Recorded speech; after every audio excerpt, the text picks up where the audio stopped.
Hello everyone, welcome to my YouTube channel, and in this video I'm going to show you how you can easily download and install Microsoft Teams on your Windows PC. So let's start the video.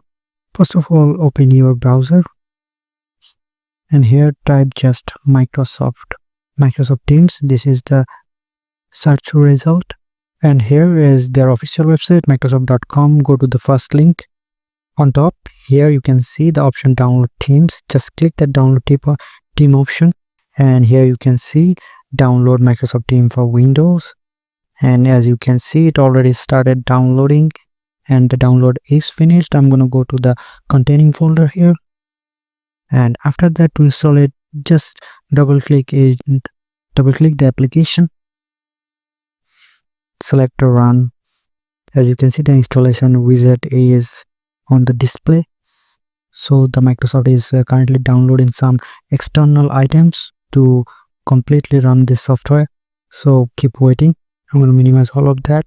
After the external download is completed, this window will pop up. Now it is getting started to launch for the first time on your PC, and this is the interface.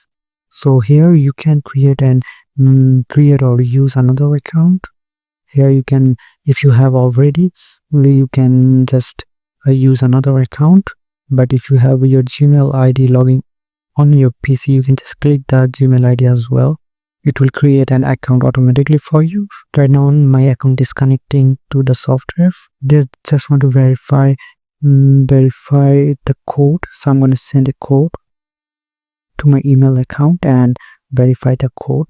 After connecting your account to the Microsoft Teams, the software will automatically update your account and it will start, and you can use your team as you like. So this is the video, and I hope this is a helpful video for you guys, and I will catch you in the next one.